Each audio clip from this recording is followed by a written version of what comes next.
Your next line of defense introduces a simple mindset to the equation, a mindset used by the samurai when they practice sword techniques. First, clear your mind and keep it simple. Many have a tendency to overthink a situation and be bested in the middle of a thought. Be aware of your surroundings. When you are aware, your whole body is on alert. In this stage, you can easily remain a couple of beats ahead of your aggressor to maintain an advantage. This advantage is the extra reaction time you have gained to prepare for your fight-flight scenario without telegraphing your thoughts or intentions. The more you are aware of your surroundings, the more reaction time you have to act on. Strike with conviction. Strike hard, strike fast, inflicting physical injury and mental anguish while staring through their eyes into the back of their skull. Up until this section, we've been striking an imaginary target to establish your foundation, employing the nuts and bolts and tools, demonstrating your 3 lines of defense until your muscle memory is set in. Let's begin to practice striking a target such as this one, or one as simple as a drawn figure on a wall, or a natural one such as a tree trunk. Apply padding to the areas you want to strike, such as a folded up blanket, not to destroy or blemish the striking area. As with any endeavor, if you want to excel, you must practice with conviction. With that said, if you strike your target area, you must strike with the same strength and power it would take to put down a large attacker. If you try to practice the strikes on a training partner, you must hold back and theorize the techniques, not to cause injury. But if you don't strike hard and fast, chances are your learned foundation will not let you fight your way out of a paper bag. When you practice with an imaginary target, all your strikes and techniques are perfect. They feel good, they're smooth, they're lined up. If you practice against a real target, chances are the outcome is going to be a lot different, especially if you take it up a couple of notches and you hit hard and fast. What happens most of the time is that you might hit them the first time, but the second or third time you'll hit the target, not dead center, but off on the side, such as in this manner. And you come over on the side like that, missing the target. This is due that your triangle is too diffuse. Your body isn't as tight as it could be. I want you to readjust, bring your elbows in, the triangle tighter, so when you make these strikes and thrusts, they'll come into center mass perfectly, so you never miss the target. Also note the striking physics of the cane. When I strike the target downward or hit it up this way, it will create injury. But when I bring this in and chamber and jab into the throat area at full speed, look at the difference on how I rock my target. A strike, a jab. Look at how the target moves out of the way when I jab it more than once. From this guard, I will demonstrate the first line of defense, which is a strike and a jab. From this half guard, let me demonstrate these close quarter strikes for our second lines of defense. You can see that I'm closer to the target. I'm not far away in my guard like my first line of defense, but my second line of defense is in close. Remember that you wrap, you hook, either in this area, you come down for a full strike, and then you come right up into this area for the clear. Your third line of defense begins with the shield and then follows up with the strikes. This is another close quarter attack, and with maybe another jab or two, now the target is at your guard distance, and you'll be able to take your third line of defense back to your first. After you have become proficient in your first, second, and third lines of defense, start taking those and start mixing and matching them together. Jab and prod and hook and strike in any combination you want.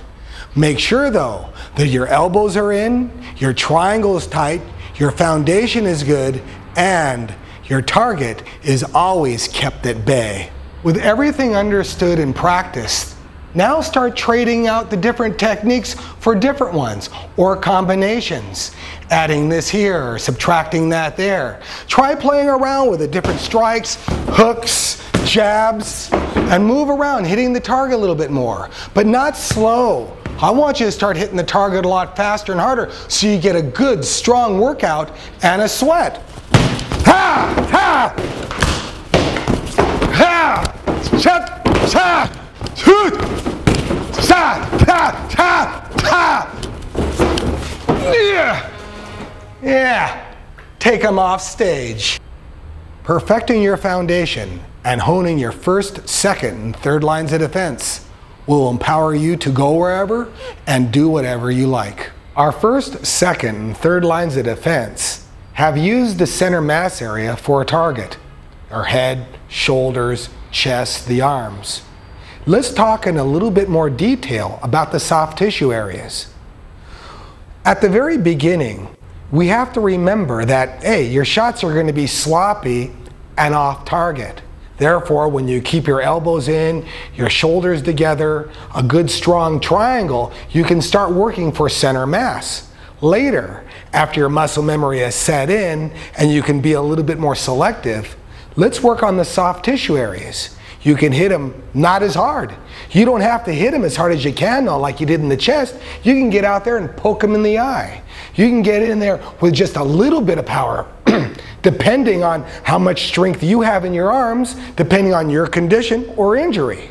But we surely know that if you get in there and you start manipulating the cane tip like a surgeon, chances are the whole scenario will change. The target areas are, you go in there, you hit the nose, the eye area, you hit them in the mouth, you go underneath the chin, the throat area, you work into the shoulders and this underneath the armpits, you work on the wrists.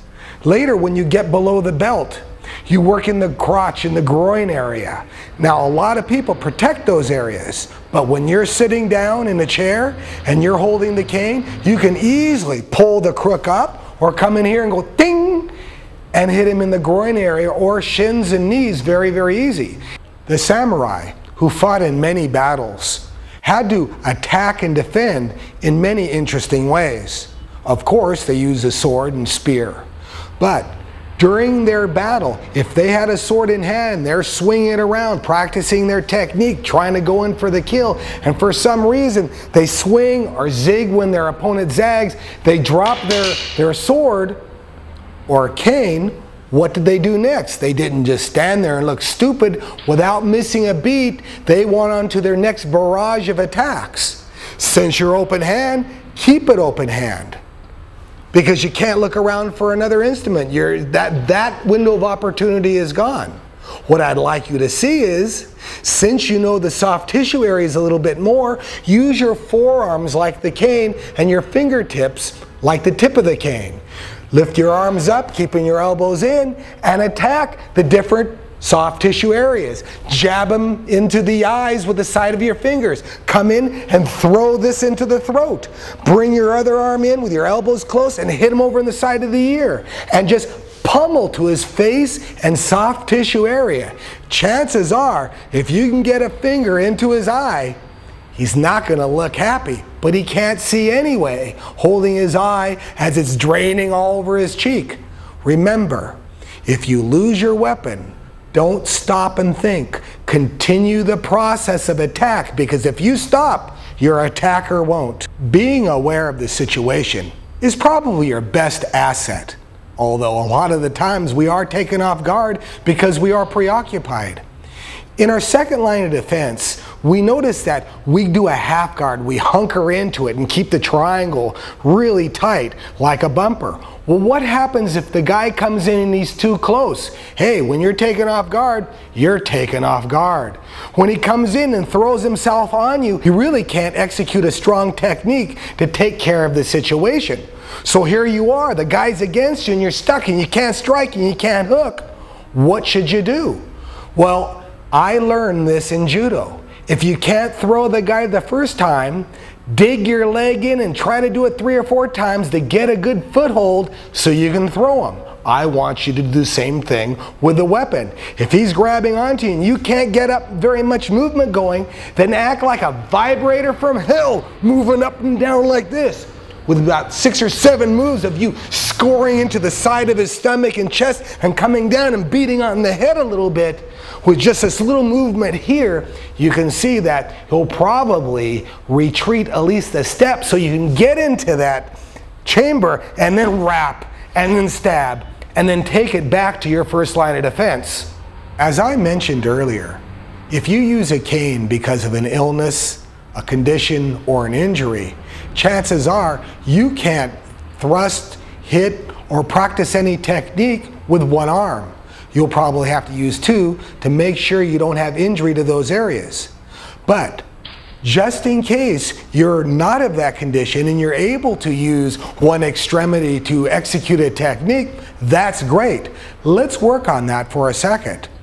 To make sure we don't have injury to our extremities, we can't swing wild. So a lot of times when you see the videos of them swinging the cane like this, looks nice, but to me, there's no meaning. And if I was swinging a cane like this and I hit something off on the side, chances are I'd hurt my wrist, especially if I'm using a cane for assistance. But if you're able to lift the cane up and execute strikes, make sure that if they're downward diagonal strikes that work in conjunction with your body. You might as well have an easy flow and not work against the muscle groups. So when I lift the cane up, and if I want to strike with one hand downward, I might bring it this way, like a backhand. If I want to go with a forehand, it's a little bit more difficult because now I'm throwing the cane outward, not straight at the target, and for some reason this curveball won't make it to the attacker on time because he's steamrolling me down the middle. What you have to take in consideration is that you have to readjust your arm and your elbow in relation to your body to have a good, strong foundation and platform to strike off of. So before, when we had where we chambered and we came in this way, it was nice and strong. We have to do the same thing with one hand, but at a lower level. After I've lifted the cane above my head or above my shoulder and I want to strike, striking out like this is okay, but my arms are strong. If they weren't, I would actually bring my elbow down and fit it into my chest here and then throw it out this way. It won't feel like you're going too far. But remember, you didn't start the fight and he is in your circle of influence. Take care of it a little bit more this way. So you're going to have a feeling like you're on top of this horse and you have this stick and you're beating on the people below you. That's perfectly fine because that now it lets you adjust and swing the cane this way. But if you look at it, if I bring it to here, look where the tip is. It is still hitting his head and his shoulders area. What happens if he's 6'6"? Then I take this and I bring it in this way and throw it out a little bit more. Or I continue using the backhand, which is my most safest strike to use. If you put this all together, either with the right hand or left hand, and keep your elbows in, and basically this triangle tight, you'll be able to execute good, strong, one-arm techniques without injuring yourself. Many of the transitions and techniques that are studied in this cane edition are derived from a Japanese sword fighting foundation. Sword fighting foundations have lots of different prearranged forms and cutting patterns. There are 5 forms I will demonstrate. Here is the first one.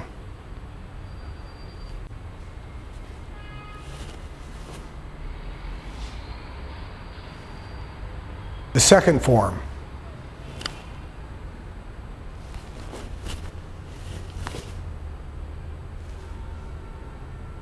The third form.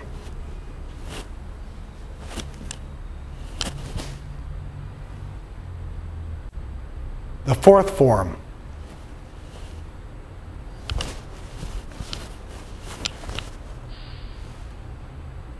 The fifth form.